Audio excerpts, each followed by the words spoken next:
Good morning, girls. Today we are going to start lesson number 11. I have already sent PDF of this lesson. I think you all have read this lesson carefully. Now I am explaining this lesson here. Listen carefully, okay? Compassion means क्या होता है? Compassion means दया. ठीक है? Have you ever felt concerned about the suffering of somebody you love? Have you felt somebody's misery pulling your heartstring? Have you been moved to tears at the sight of pain being inflicted on somebody?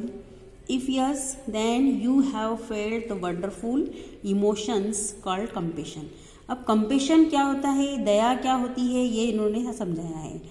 Have you ever felt concern? अगर तुम्हें किसी के प्रति चिंता है जिससे तुम बहुत प्यार करते हो, जैसे मदर है, फादर है, ब्रदर है या कोई फ्रेंड है ना, अगर हम उससे बहुत प्यार करते हैं और उसकी प्रॉब्लम से हमको बहुत परेशानी हो रही है, दुख हो रहा है, मतलब अगर वो दुखी है तो हम भी अगर दुखी हैं, हमको उसके प्रति ऐसा लग रहा है कि इसको कुछ ऐसी हेल्प कर दे जिससे इसको इस प्रॉब्लम से मुक्ति मिल जाए. तो ये सब चीज़ें और ये जो फीलिंग्स हमारे मन में आती है उसे कहते हैं कंपेशन. ओके, अब ये जो स्टोरी है आगे अपन देखते हैं क्या क्या है. A heart full of love, मतलब जो हृदय होता है, प्यार भरा हृदय है ना, जिसके दिल में बहुत प्यार भरा होता है, वो देखिए. Compassion is a tender feeling aroused deep with in us at a site of suffering of others. मतलब जो कंपेशन एक नाजुक सी फीलिंग है जो हमारे दिल में होती है किसी के लिए, जैसे जिसको भी हम जो हमारा बहुत करीबी है, हमारा प्रिय है, उसके लिए उसकी तकलीफ से अगर हमको तकलीफ होती है तो वो होती है compassion. This often leads us to act in a manner which might lessen the suffering of others. वो हमको ऐसी जगह, जैसे हमारे में अगर ये फीलिंग्स है तो हम सामने वाले की ऐसी कोशिश करते हैं, उसके साथ जैसा टाइम बिताएंगे या उसकी कुछ ऐसी हेल्प करेंगे जिससे उसकी प्रॉब्लम कम हो जाए. The stories of compassion of Buddha, Jesus and many other saints are legendary. जो स्टोरीज है कंपेशन की, किस किस की? बुद्धा मतलब Gautam Buddha, Jesus and many other, और भी दूसरे जो सेंट्स हैं वो क्या है? लीजेंडरी, मतलब बहुत प्रसिद्ध है. उन्होंने कई ऐसे किस्से उनके साथ हुए हैं जो उन्होंने अपनी दया के बारे में, मतलब उन्होंने दयालुता का प्रदर्शन किया है. ठीक है. Gautam Buddha in his final moments taught the path of liberation to an old man who was adamant that he would learn only from Buddha. Gautam Buddha ने बिल्कुल उनके आखिरी क्षणों में भी एक ऐसे व्यक्ति को लिबरेशन ऑफ पाथ के बारे में बताया था, मतलब लिबर्टी के बारे में बताया था, और वो व्यक्ति बिल्कुल उन्हीं से ही शिक्षा प्राप्त करना चाहता था या उन्हीं से ही सीखना चाहता था. उसकी एक जीत थी, वो अटल था अपने उस पर. Jesus Christ prayed that the very people who tortured and then crucified him should be forgiven for their act of ignorance. मतलब कुछ ऐसे लोग जिनको प्रताड़ना दी जा रही थी, जिन्हें कुछ तकलीफ दी जा रही थी, तो उन सबको माफ़ करने के लिए जीसस क्राइस्ट ने, मतलब उनको माफ़ कर दिया जाए, उन सब के बदले मैं अपने आप को सूली पर टांगूंगा, ऐसा कुछ हुआ था जीसस क्राइस्ट के साथ. तो उन्होंने भी अपने जो दिल में जो फीलिंग्स थी, लोगों की तकलीफ़ों की जो फीलिंग्स थी, उसको ध्यान में रखते हुए अपने आप को तकलीफ में डाल के दूसरों की ज़िंदगी बचाई. ये भी उन्होंने इतना बड़ा काम किया था. ये दयालुता का एक बहुत बड़ा उदाहरण है. ठीक है. Compassion has been a quality of every saint और holy person throughout the history of mankind. जो कंपेशन की जो क्वालिटी होती है प्रत्येक सेंट, साधु महात्मा में, एक होली पर्सन में होती है. और ये एक बहुत बड़ा इतिहास है, मानवता का जो इतिहास है उसमें कई ऐसे हम महात्माओं के बारे में पढ़ सकते हैं जिन्होंने अपनी कंपेशन वाली क्वालिटी को कैसे शो किया है. The practice of compassion signifies opening up the heart. और कंपेशन की जो फीलिंग है वो क्या बताती है? हमारे हृदय का, मतलब कितना हमारा हृदय विशाल है, कितना बड़ा है, जिसको हम क्या क्या कर सकते हैं, उसके थ्रू ये सब बताया जाता है. The moment you open your heart to the suffering of others and start removing their suffering, an unparalleled feeling of joy overwhelms you. जैसे हम the moment of open your heart, जो एक मोमेंट होता है कि हमारा हार्ट हम किसी के लिए खोले मीन्स हम किसी की हेल्प करें, किसी की तकलीफ से हम अपने उसको निकालें, है ना. तो वो जो खुशी हमको मिलती है, अगर हम किसी की हेल्प कर देते हैं, सामने वाला तकलीफ़ों से बाहर आ जाता है या उसको कुछ मदद मिल जाती है, तो उन सब चीज़ों से जब वो जितना खुश होता है तो उसके बाद जो फीलिंग्स हमारे मन में आती है या हमारे दिल में जो होती है वो बिल्कुल क्या है, हम उसकी उम्मीद ही नहीं कर सकते, हम उसके बारे में बात नहीं कर सकते हैं। The practice of compassion increases our capacity to care. जो कंपेशन की जो प्रैक्टिस है, मतलब हम जो कंपेशन करते हैं या दया की भावना का हमारे क्या बढ़ाती है, कैपेसिटी टू केयर, मतलब सामने वाले के प्रति केयर की भावना में बढ़ाती है। It reinforces sympathy, charity and empathy. ये सब चीज़ें जैसे दयालुता की भावना बढ़ाती है, चैरिटी मतलब दान धर्म, ये सब चीज़ें हमारे दिमाग में आती है। और किसी के प्रति अच्छी भावना रखना, ये सब चीज़ें हमारे दिल में बढ़ती जाती है। ठीक है, अब ये जो इसकी बस स्टोरी दे रखी है कि स्टोरी मैं आपको पढ़ के सुना रही हूँ।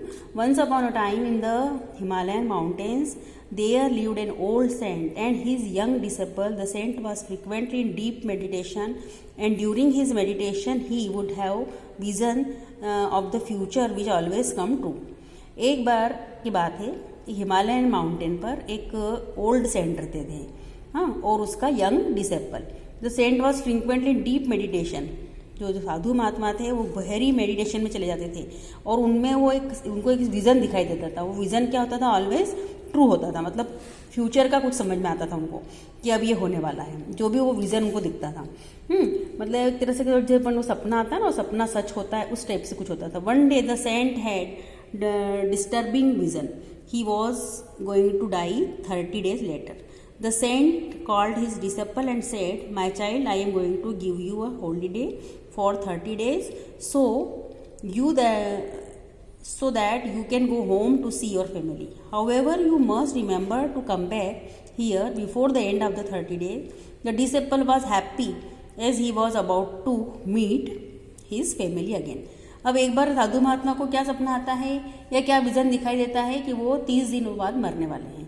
तो वो अपने प्रिय मित्र शिष्य को कहते हैं कि अपने घर जाओ, अपने घर वालों से मिलकर आ जाओ, छुट्टी दे देते हैं। The young disciple went down the mountain without realising that his guru was sad and was actually reluctant to tell him to go. मतलब वो भी बहुत खुश हो जाता, वो घर जाने को मिल जाता है जी, परवाह किए बिना कि वाकई में गुरुजी सैड है या उनकी इच्छा नहीं है इन्हें जाने देने की, ये सब सोचते बिना वो भी फटाफट निकल जाता है। After a long walk the young boy stopped at a stream to drink water. There he saw an ant cave which was a home to countless ants. He observed their activities with great interest, and just as he was about to leave, he saw the water level of the stream rising very soon. He realized that the water would enter the ant cave and drown all the ants. अब वो एक जगह रुकता है पानी पीने के लिए, तो वहाँ जहाँ पे उसका एकदम ध्यान जाता है कि जहाँ पानी बह रहा है वहाँ पे थोड़ी दूर पर, थोड़ी से मतलब जहाँ ज़मीन रहती है ना वहाँ पर, उस जगह पर एक चींटियों का छोटे छोटा घोंसले वो बने हुए, बिल बने हुए हैं। और वो देख रहा है पानी पीते कि पानी की जो बहाव है धीरे धीरे बढ़ रहा है और बढ़ते बढ़ते वो आंट के केव तक आ जाएगा और अब वो आंट को भी बहाकर ले जाएगा। He quickly took off his shirt and put some hard soil in it to make a protective wall along the cave. He managed to stop the water from entering the cave, but also carefully diverted the flow of water. Thus he saved the lives of countless ants. फिर तुरंत वो अपना shirt निकालता है और फटाफट बहुत सारी मिट्टी इकट्ठा करता है ताकि वो केव के आसपास वॉल बना सके और उस आंट को बचा सके। फिर वो ऐसा सब कर लेता है। 29 days passed by quickly. The old saint was sitting sadly when he saw his little disciple running back to the ashram cheerfully, convinced that these were the last 2 hours he would ever have with his favorite disciple. He showered him with lots of love and affection. अब वो क्या होता है, 29 days तो बहुत जल्दी निकल जाते हैं, लेकिन जब लास्ट दिन आने वाला रहता है उसके एक दिन पहले वो देखता है कि उसका जो डिसेबल है, मतलब जो शिष्य है, वो आ रहा है वापस आश्रम में। तो बहुत खुश होता है कि चलो मेरे पास थोड़ा वो जो टाइम बचा है मैं उस पर अपना प्यार रोजगार कर दूँ, उसको जितना भी जो भी सुबह जो आने वाली खुकार मॉर्निंग उससे पहले मैं उस पर सब कुछ लुटा दूँ। The morning sun rose, the whole day passed by and young Boy continued to go about his course as cheerfully as he had done in the past. अब सुबह भी हो जाती है, फिर द होल डे पास, पूरा दिन बीत जाता है। यंग बॉय भी अपना काम में लग जाता है जैसे कि वो करता रहता था। The 30th day to passed, अब 30वां दिन भी पास हो जाता है ना, eventfully and so did he the next few days. It was the first time that the vision of the saint had not come true. ऐसा पहली बार होता है कि जो उनको विज़न दिखाई देता है वो सच नहीं होता है. ऑब्वियसली ही वॉज इलेटेड, बहुत उत्तेजित हो जाता है, बट ऑल्सो क्यूरियस, लेकिन उत्सुक भी बहुत रहता है कि क्यों ऐसा हुआ. He knew that there had to be a reason for his vision to have failed. जरूर इसके पीछे कुछ ना कुछ रीज़न था जिसकी वजह से मेरा विज़न फेल हो गया. Happily he asked the disciple to narrate the events that had taken place while he was away from the ashram. अब वो उसको बुलाता है शिष्य को, सेंट, और वो कहता है कि मुझे अपनी सारी घटनाएं बताओ, जो तुम जब इस आश्रम से दूर रहे तो तुमने क्या क्या किया, तुम्हारे साथ क्या क्या हुआ. When he heard about the incident with the ants, it became clear to the saint that because the compassionate young boy had saved the life of countless ants. जैसे वो आंट्स के बारे में पता चलता है तो सेंट को समझ में आ जाता है कि मैंने इस डिसिपल पे दया करके इसको घर भेज दिया था और इसने फिर उनकी जान बचाई, उन आंट्स की, है ना. His life is one head is, उसकी जो लाइफ है वो बढ़ गई, उसकी लाइफ की अवधि बढ़ गई. The young disciple thereafter lived a long and happy life full of compassion. और इस प्रकार से वो जो बच्चा, ये डिसिपल था, वो उनके साथ हैप्पीली रहने लगा. और फुल ऑफ कंपेशन मतलब उनके मन में ये सब भावना रही हमेशा ही. ठीक है, अब ये मॉरल ऑफ द स्टोरी क्या है. He wishes to secure the good of others has already secured to his. किसी और की अच्छाई के बारे में अगर हम सोचते हैं तो अपने आप अपना अच्छा हो जाता है. अगर आप किसी की भलाई करोगे तो आपका भला तो होना निश्चित है. ठीक है, ये हमारी स्टोरी थी. इस स्टोरी को मैंने आपको समझा दिया है. अब आप इसके क्वेश्चन आंसर वगैरह लिख लेंगे और मुझे कॉपी चेक करने के लिए सेंड करेंगे. ओके.